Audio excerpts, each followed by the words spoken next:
Welcome to I witness news. ముందుగా headlines. రైతన్న మీకోసం కార్యక్రమం పాల్గొన్న ముఖ్యమంత్రి చంద్రబాబు నాయుడు.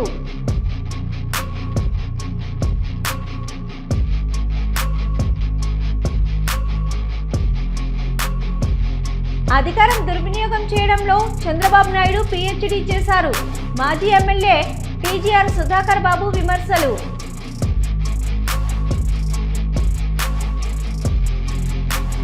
ప్రజల నెత్తిన సినిమా ఉదిబండ చేయొద్దు, సిపిఐ నారాయణ సూచన.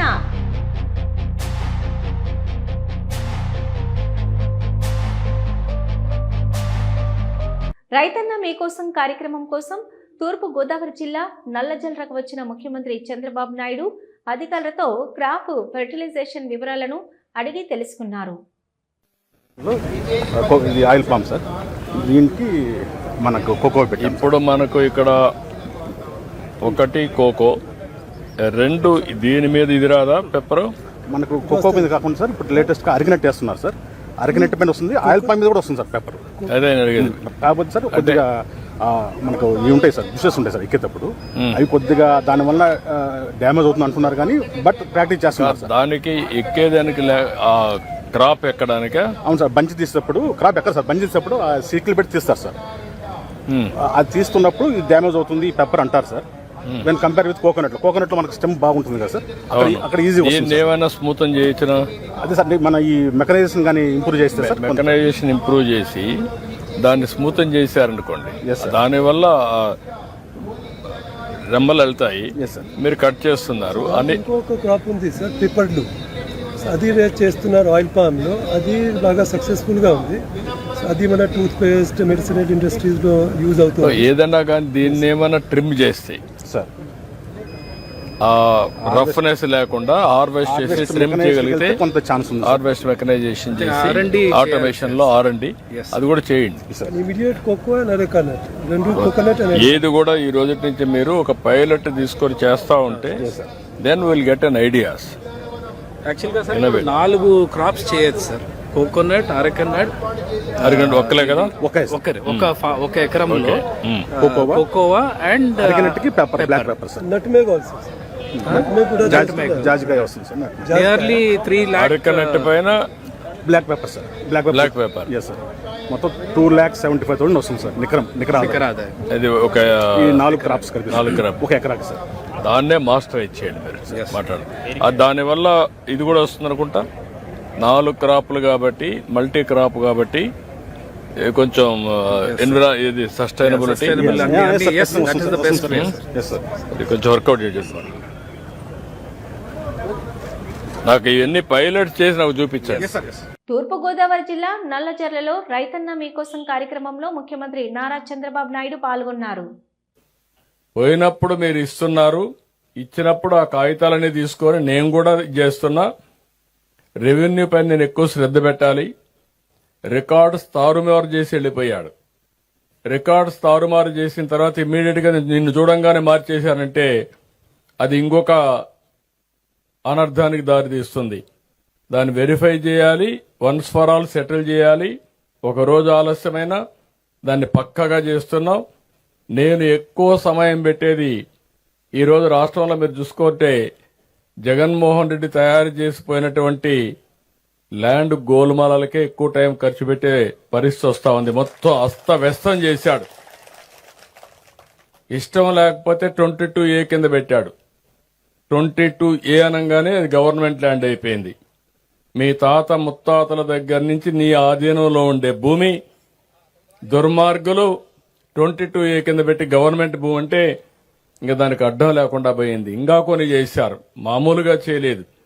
ఎవరైనా ఆయన మాట వినకపోతే, లేకుంటే వాళ్ళ నాయకులు ఆ భూమి కబ్జా చేయాలంటే ఇవ్వకపోతే దాన్ని కూడా 22 కింద పెట్టేశారు, 22A కింద పెట్టేశారు. నాకు వచ్చే పిటిషన్లో 180% 22A కింద ఉండే భూములే వస్తున్నాయి, సొంత భూములు. మీరు గుర్తుపెట్టుకోవాలి. దాని మీద నేను తప్పకుండా శ్రద్ధ పెడతా, యాక్షన్ తీసుకుంటాను. ఈరోజు మీ అందరికీ చాలా సంతోషం. నల్లజర్లకు వచ్చాను. ఇప్పుడే రైతాంగం మాట్లాడితే విన్నాను. ఈరోజు మీ అందరూ చెప్పిన తర్వాత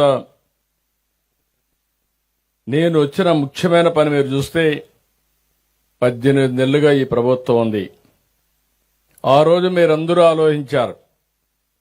రాష్ట్రం మొత్తం విధ్వంసానికి గురైంది, అభద్రతా భావానికి వెళ్ళిపోయాం. ఎవరైనా గట్టిగా ధైర్యం చేయాలంటే భయపడిపోయే పరిస్థితికి వచ్చారు. ఆ సమయంలో మీరు చూసినప్పుడు నేను నిలబడుకున్న తర్వాత జనసేన అధినేత పవన్ కళ్యాణ్ గారు పూర్తిగా సహకరించి వ్యతిరేక ఓటు చీలడానికి వీలు లేదు, ప్రభుత్వానికి ఇంటికి పంపించే పరిస్థితి రావాలని చెప్పి ముందుకు వచ్చాడు. ఆ తర్వాత బీజేపీ కూడా కలిసి వచ్చాం. ముగ్గురము కలిసి కూటమి కట్టాం. కూటమి కడితే మీరు చూస్తే మీరు కూడా చాలా రోజులుగా రాజకీయాలు చూశారు. ఎప్పుడూ రానంత విజయం వచ్చింది. 57% ఓట్లు పడ్డాయి. 94% సీట్లు గెలిపించారు. ఒక చరిత్ర సృష్టించారు మీరైతే. కొన్ని జిల్లాల్లో అయితే ఒక ప్రభంజనం. 90,000, 95,000 మెజారిటీ. పోలీసులు ఈ పక్కకు రావాలి, కొంచెం కనపడాలి. పోలీసులు ఎన్నికరండి. మీరు అనవసరంగా కొంచెం క్లారిటీ ఇవ్వాలి ఎవరన్నా కూర్చున్న వాళ్ళకి. అవన్నీ కూడా చేసే పరిస్థితికి వచ్చింది. అయితే గెలిచిన తర్వాత నేను కూడా మీరు చూస్తున్నారు, నేను అప్పుడు కూడా చెప్పాను, ఈ 5 ఏళ్లు నా అనుభవంతో. రైతన్న మీకోసం కార్యక్రమంలో భాగంగా పెనుకొండ నియోజకవర్గం పెనుకొండ మండలం రాంపురం గ్రామంలో రైతు సేవ కేంద్ర స్థాయి కార్యాచరణ ప్రణాళిక సమావేశం కార్యక్రమంలో మంత్రి సవితమ్మ పాల్గొన్నారు.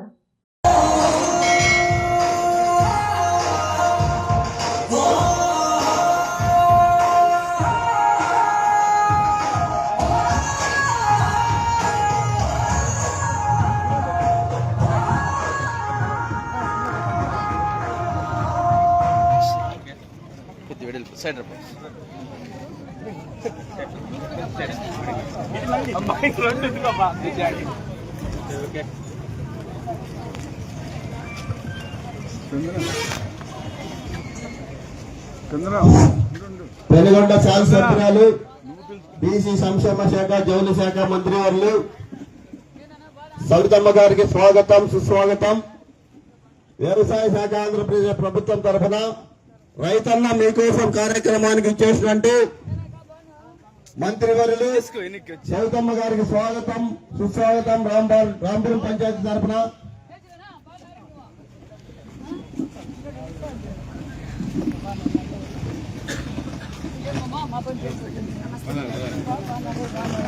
ఇప్పుడు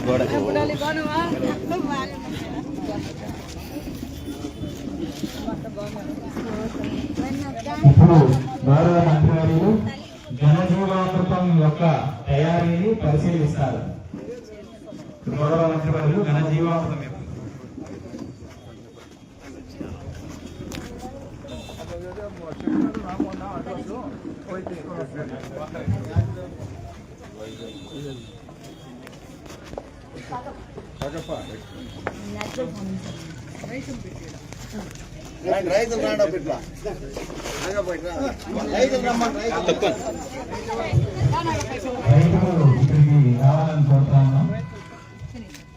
నాగార్జున సాగర్ ప్రాజెక్టు గురించి బచ్చగాలు రాసిచ్చిన స్క్రిప్ట్ చదివితే ఎలా?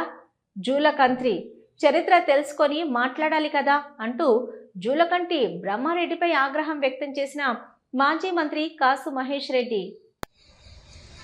నిన్న కంత్రి బ్రహ్మారెడ్డి గారు అంటాడు నాగార్జున సాగరు ముత్యాల రాజు గారును జవహర్లాల్ నెహ్రూ గారు కట్టారంట. చరిత్ర తెలుసుకోవాలి. చదువు రాకపోతే ఆర్టికల్స్ చదివితే వ్యాసాలు చదివితే మనకి చరిత్ర తెలుస్తుంది. ఆ రోజు నేను పుట్టలేదు, ఆయన పుట్టలేదు. జవహర్లాల్ నెహ్రూ గారు శంకుస్థాపన ఫౌండేషన్ వేశారు 1955లో. ఇదిగో ఆయన కొరకే ఈనాడు పత్రిక వ్యాసం ఏం రాసిందో చదువుతాను. ఈయన బ్రహ్మారెడ్డి, ఆంధ్రప్రదేశ్ అవిచ్ఛిన్నంగా కొనసాగినంత కాలం, సాగర్ జలాలు తెలుగు నేలను సస్యశ్యామనం చేసినంత కాలం రాష్ట్ర ప్రజలు కాసుకు కృతజ్ఞతలు స్మరిస్తూనే ఉంటారు. ఈ రాష్ట్ర సమగ్రత కోసం పదవీ త్యాగం చేసిన వ్యక్తి ఆయన. అలాగే నాగార్జున సాగర్ నిర్మాణానికి భగీరథ యత్నం చేసింది ఆయన హయాంలోనే. ఇక్కడ చెప్పాడు చూడు జవహర్లాల్ నెహ్రూ గారి గురించి. 1955 డిసెంబర్లో జవహర్లాల్ నెహ్రూ సాగర్ ప్రాజెక్టుకు శంకుస్థాపన చేస్తే 1964 ఫిబ్రవరిలో కాసు ముఖ్యమంత్రి పదవీ స్వీకారం చేసే నాటికి నత్తనడకన పనులు సాగుతూ నిర్మాణం నీరసించిపోయి ఉంది. వైఎస్ఆర్సీపీ స్టేట్ ఎస్సీసీల అధ్యక్షులు మాజీ ఎమ్మెల్యే టీజీఆర్ సుధాకర్ బాబు ప్రెస్ మీట్ నిర్వహించారు. అధికార దుర్వినియోగం చేయడంలో చంద్రబాబు నాయుడు పీహెచ్డీ చేశారని ఆయన చంద్రబాబుపై ఆగ్రహం వ్యక్తం చేశారు. కాస్ట్కి చేరింది. చంద్రబాబు నాయుడు గారి యొక్క రాజకీయ ప్రయాణం, ఆయన గురించి తెలిసిన ఏ రాజకీయ నాయకుడైనా ఈ ప్రపంచంలో ఆయన ఒక వికృత చండాలపు నికృష్ట నీచ రాజకీయాలు చేయగలుగుతాడు. అధికారాన్ని పొందటం కోసం ఏ అడ్డదారైనా తొక్కుతాడు. ఆ విషయంలో మీడియా కానీ రాజ్యాంగాన్ని కానీ వ్యవస్థలను కానీ దేన్ని అతను లెక్క పెట్టాడు అనేది నగ్న సత్యం. ఈ రోజున ఆ చర్యలలో చంద్రబాబు నాయుడు పిహెచ్డి పట్టా పొందాడు. డబల్ పిహెచ్డి అంటే రాజ్యాంగాన్ని ఉల్లంఘిస్తూ అధికార దుర్వినియోగం ఎలా చేయొచ్చు అని ఎవరైనా మనం ఒక థీరీని భారత రాజకీయ చరిత్రలో అధికార దుర్వినియోగం ఎలా చేయొచ్చు అని గనక ఒక పిహెచ్డి సబ్జెక్ట్ తీసుకుని దాని మీద నువ్వు పిహెచ్డి చేయమంటే ఫస్ట్ మనం చంద్రబాబు నాయుడు పేరు తీసుకుని Chandrababu Naidu is the best player, violation of constitutional rights. అది అన్ని రకాల వైలేషన్స్. ఆయనకు సహకరిస్తున్న పోలీసు వ్యవస్థలు. కోట్లు పెట్టి సినిమాలు తీసి ప్రజలు నెత్తి మీద భారం పెట్టొద్దని, సినిమా టికెట్లు రేట్లు పెంచడం ద్వారా ఐబొమ్మ రవి లాంటి వారు అనేక మంది వస్తారని అన్నారు.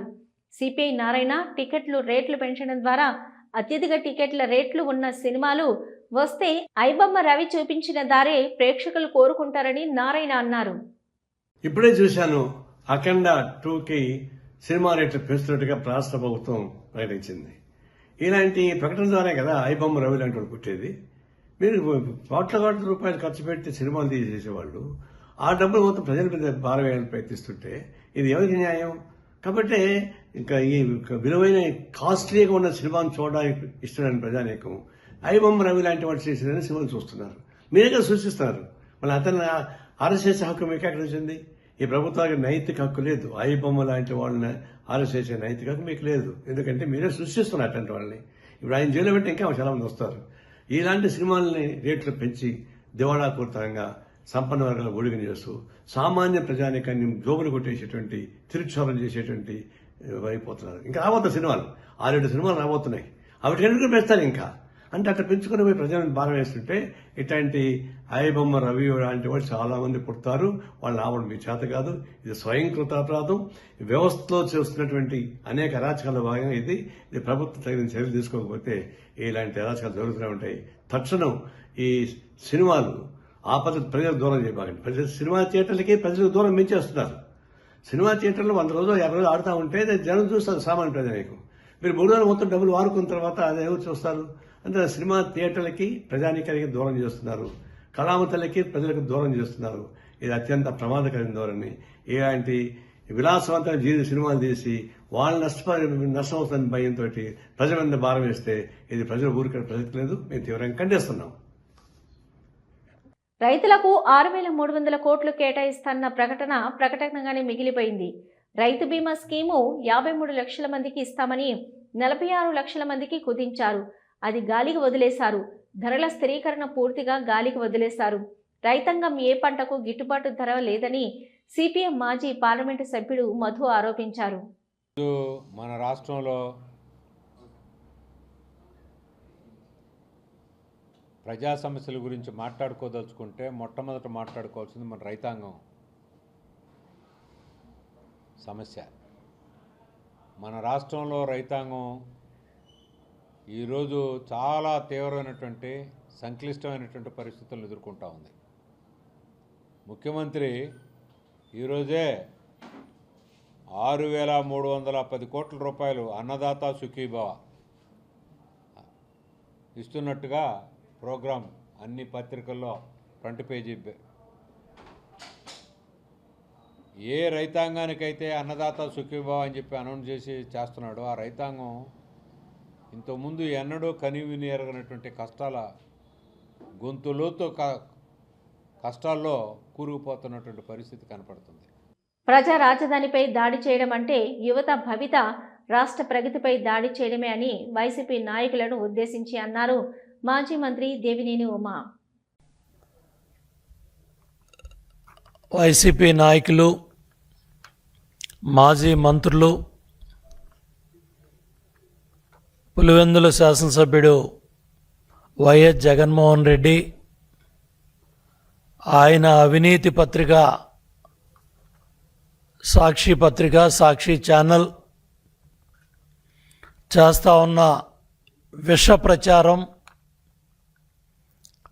దుర్మార్గమైన ఆరోపణలు, బాధ్యతారాహిత్యంగా మాట్లాడటం అమరావతి ప్రజా రాజధాని మీద ఆయన చేస్తూ ఉన్న విష ప్రచారం ఖండించాల్సిన బాధ్యత మా అందరి మీద కూడా ఉంది. ఎందుకంటే గత 5 సంవత్సరాల్లో వైసీపీ పాలనలో పరదాలు కట్టుకొని సెక్రటేరియట్కి వెళ్ళాడు. 1631 రోజుల ఉద్యమంలో ఏ రోజు కూడా ఆ ఉద్యమాన్ని ఏ విధంగా అణిచివేయాలి, జగన్మోహన్ రెడ్డి ఎంత నాటి జగన్ ప్రభుత్వం రైతులకు అండగా నిలబడితే నేటి కూటమి ప్రభుత్వం రైతు నడ్డి విరుస్తుందని అన్నారు మాజీ మంత్రి, YCP regional coordinator Karumuri Venkata Nageswararao. Civil supply minister గారిని అడుగుతున్నాను. ఇవాళ రైతులు కళ్ళాల్లోనూ రోడ్ల మీద ఎక్కడ చూసినా ధాన్యాలే ఉన్నాయి. దళారీ వ్యవస్థ పెరిగిపోయింది, గిట్టుబాటు ధర లేదు. 1,777 రూపాయలు ఇవ్వాల్సి వస్తే ఇవాళ 1,300కి, 1,200కి, 1,400కి కొనే పరిస్థితికి ఏర్పడింది. సంచులుంటే ట్రాన్స్పోర్ట్ ఉండదు, ట్రాన్స్పోర్ట్ ఉంటే సంచులు ఉండవు. అసలు రైతుల గురించి ఒక రివ్యూ కూడా పెట్టిన పాపాన లేదు. ఇవాళ అగ్రికల్చర్ మినిస్టర్ గారు కానీ, సివిల్ సప్లై మినిస్టర్ గారు కానీ ఏ ఊరన్నా ఏ గ్రామానికన్నా ఏ రాసి ధాన్యం రాసుల దగ్గరికన్నా వెళ్ళారా అని నేను అడుగుతున్నాను. ఇవాళ రైతులు బాధ వర్ణాతీతం. గతంలో రైతులకి జగన్మోహన్ రెడ్డి గారు ఈ క్రాప్ చేసి ఇన్సూరెన్స్ కట్టి 0 వడ్డీ రుణాలు ఇచ్చి అన్ని రకాలుగా ఆదుకునే పరిస్థితి ఉండేది. పంట రాకుండానే ఇన్పుట్ సబ్సిడీ కూడా, నష్టపరిహారానికి ఇన్పుట్ సబ్సిడీ కూడా ఇచ్చి ఉండేవారు ఆయన. ఇవాళ AP deputy CM Pawan Kalyan ను బర్తరఫ్ చేయాలన్నారు సిపిఐ నారాయణ. గతంలో చేకుబైరా వేషం ధరించి విప్లవకారుని అన్నారు. ఇప్పుడు సనాతన ధర్మంలో ఉన్నాడు కాబట్టి దిష్టి అనే పదాలు వాడుతున్నాడని విమర్శించారు. ఆంధ్రప్రదేశ్ ముఖ్యమంత్రి పవన్ కళ్యాణ్ గారిని బర్తరఫ్ చేయవలసిందిగా కోరుతున్నాను. వారి వల్ల తెలుగు ప్రజల ఐక్యత చెడిపోయే ప్రమాదం ఉంది. ఒకవైపున తెలుగు ప్రజానీకం భౌగోళికంగా విడిపోయారు తప్ప శారీరకంగా కానీ శత్రుత్వం కానీ లేదు. రేవంత్ రెడ్డి ముఖ్యమంత్రిగా ఉంటూ వాళ్ళ కూతుర్ని భీమవరంలో ఇచ్చాడు ఆంధ్రప్రదేశ్కి. అంటే లేవు కదా. ఆయన గతంలో చేకువేరా డ్రెస్ వేసుకుని తిరిగాడు, విప్లవాది అనుకున్నాడు, మంచిది. ఆడేసి మారాడు. మరి ఇప్పుడు సావర్కర్ శిష్యుగా మారాడు. సనాతన ధర్మం పూజిస్తూ ఉన్నాడు. పూజించుకునేయండి. ఇప్పుడు ఆయన సనాతన ధర్మంలో మునిగిపోయాడు కాబట్టి ఆ భాష వస్తూ ఉంది. ఇది దిష్టి తగిలింది అని చెప్పేసి మాట వస్తుంది. అది సనాతన ధర్మం నమ్మేవాళ్ళు అట్లా మాట్లాడుతూ ఉంటారు. ఇప్పుడు ఆయన స్వేచ్ఛగా తిరగమని చెప్పండి, సనాతన ధర్మాన్ని ప్రచారం తిరగమని చెప్పండి, గుళ్ళు తిరగమని చెప్పండి, హాయిగా ఉంటుంది, ఆయనకు మంచిది. అదే కానీ రాజకీయ నాయకుడు కానీ తగడు ఉప ముఖ్యమంత్రిగా ఉంటే రాష్ట్ర ప్రజలకు ఉపయోగపడదు కాబట్టి తక్షణం వారిని బర్తరఫ్ చేయవలసిందిగా కోరుతా ఉన్నాను. తుఫాను బలహీనపడి తీరం దాటిందని మంత్రి ఆనం రామనారాయణ రెడ్డి అన్నారు. మరొక 48 గంటల పాటుగా వర్షాలు కురిసే అవకాశం ఉందని పేర్కొన్నారు. లోతట్టు ప్రాంతాల ప్రజలు అప్రమత్తంగా ఉండాలని, జాగ్రత్తలు తీసుకోవాలని సూచించారు.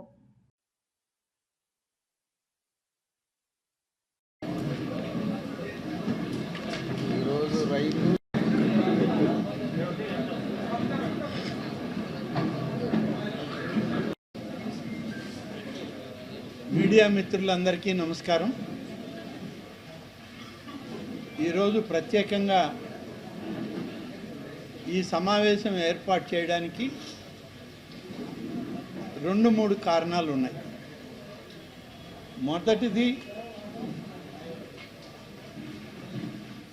మన జిల్లా, మన రాష్ట్రంలో గడిచిన వారం రోజులుగా భయానకమైనటువంటి వాతావరణంలో ఈ దిత్వా తుఫాను యొక్క ప్రభావం ఏ విధంగా ఉంటుందనేటువంటిది ఎప్పటికప్పుడు రాష్ట్ర ప్రభుత్వం, జిల్లా అధికార యంత్రాంగం అప్రమత్తమై సమీక్షించుకోవడం జరిగింది. గౌరవ ముఖ్యమంత్రి గారు విజయవాడలో తన కార్యాలయం నుంచి రాష్ట్రంలో ఉన్న పరిస్థితులన్నింటినీ వారు సమీక్షిస్తూ ప్రతి జిల్లాలో ఉన్నటువంటి పరిస్థితులను కూడా గమనిస్తూ రావడం జరిగింది. అందులో భాగమే 2 రోజుల క్రితం నెల్లూరులో జిల్లా అధికార యంత్రాంగంతో మనకి స్పెషల్ ఆఫీసర్గా ప్రిన్సిపల్ సెక్రటరీ ఇండస్ట్రీస్ వస్తే వారితోటి స్వయంగా సమీక్షించి ఆ రోజు మీడియాకు కూడా చెప్పడం జరిగింది. పెద్దగా గాలులైతే ఈ యొక్క తుఫాను ప్రభావం వల్ల ఉండవు. వర్షం అధికంగా పడేటువంటి పరిస్థితులు ఉన్నాయి. ఈ యొక్క తుఫాను డిప్రెషన్గా మారి అది వీకెన్ అవుతా ఉంది అని కూడా మనకి వచ్చిన సమాచారంలో చెప్పాం. అది అలాగే బలహీనపడుతూ వచ్చి పాండిచ్చేరి దగ్గర అది తీరం దాటింది అనేటువంటి విషయం మనకి అధికార యంత్రాంగంలో మనకు వచ్చిన సమాచారం. రెండవ విషయం, దీనివల్ల ఇంకా కొంత మరొక 48 గంటల సేపు వర్షాలు పడేటువంటి అవకాశం ఉంది. ఈ వర్షాలు కూడా అధిక వర్షాలు కాకుండా రాజధాని అమరావతిలో అభివృద్ధి, నిర్మాణ పనులు వేగవంతంగా జరుగుతున్నాయని మంత్రి నారాయణ అన్నారు. 30% గ్రీనరీకి ప్రాధాన్యత ఇస్తున్నామని 133.3 కిలోమీటర్ల పరిధిలో ప్లాంటేషన్ ప్రణాళిక రూపొందించినట్లు తెలిపారు. 640 కిలోమీటర్ లెంత్లో ట్రంక్ రోడ్స్ బోత్ సైడ్స్, అంటే 320 కిలోమీటర్ల లెంత్, డబల్ తీసుకుంటే 640 అవుతుంది. బోత్ సైడ్స్ యాక్చువల్గా బ్యూటిఫికేషన్ ప్లాన్ చేశారు. అదేవిధంగా ఎల్పిఎస్ రోడ్లలో 1244 కిలోమీటర్ లెంత్లో ఎల్పిఎస్ రోడ్లలో బోత్ సైడ్స్ ప్లాన్ చేశారు. ప్రతి రోడ్లోనూ ఒక type of flower site, each road ఏదో ఒక రకమైన ఫ్లవర్స్ ఉండేటట్టుగా, ఆ సీజన్లో ఆ ఫ్లవరింగ్స్ వచ్చేటట్టుగా. ఎందుకంటే కొన్ని సీజన్లో కొన్ని ఫ్లవర్స్ వస్తాయి, కొన్ని సీజన్లో కొన్ని ఫ్లవర్స్ వస్తాయి. అందుకని దాన్ని సైంటిఫిక్గా ఆలోచించి డిఫరెంట్ కంట్రీస్లో ఎలా ఉన్నాయో స్టడీ చేసి దానికి వచ్చారు. అదేవిధంగా సెంట్రల్ మీడియన్స్ ఏదైతే ఉందో 450 కిలోమీటర్ లెంత్లో సెంట్రల్ మీడియాలో యాక్చువల్గా బ్యూటిఫికేషన్కి ప్లాంటేషన్ ప్లాన్ చేశారు. అదేవిధంగా 133.3 కిలోమీటర్ లెంత్లో బఫర్ జోన్స్లో 22 రోడ్స్లో యాక్చువల్గా ప్లాంటేషన్ ప్లాన్ చేశారు. ఇవన్నీ కూడా రోడ్డుకి 2 వైపులా, రోడ్డు యొక్క సెంటర్లో, బఫర్ జోన్లో. ఇవి కాకుండా గ్రీనరీ డెవలప్ చేయడానికి పబ్లిక్ రిక్రియేషన్ పార్క్స్ అని 190 ఎకరాలతో శాఖమూరు పార్క్ డెవలప్ చేస్తున్నారు. శాఖమూరు పార్క్ 190 ఎకరాలతో. అదేవిధంగా మల్కాపురం దగ్గర 21 ఏకర్స్తో మరొక రిక్రియేషన్ పార్క్ డెవలప్ చేస్తున్నారు. అది కాకుండా లంగ్ స్పేస్ పార్క్ అని 31 ఎకరాలతో అనంతవరం దగ్గర. అది కాకుండా బయోడైవర్సిటీ పార్కు 200 ఎకరాలతో కొరగల్లు దగ్గర. ఇది కాకుండా ఎల్పిఎస్ పార్కులు అంటే లేఅవుట్స్ ఏదైతే ఉన్నాయో ఆ లేఅవుట్స్లో 497 పార్కులు 497 పార్కులు చిన్నవి మీడియంవి డెవలప్ చేస్తున్నారు. ఇది కాకుండా కొండవీటి వాగు, పాలవాగు, గ్రావిటీ కెనాల్ 96.6 కిలోమీటర్ల లెంత్లో ఆ యొక్క కెనాల్స్ బోత్ సైడ్స్. ఇవి ఇప్పటివరకున్న అప్డేట్స్. చూస్తూనే ఉండండి న్యూస్.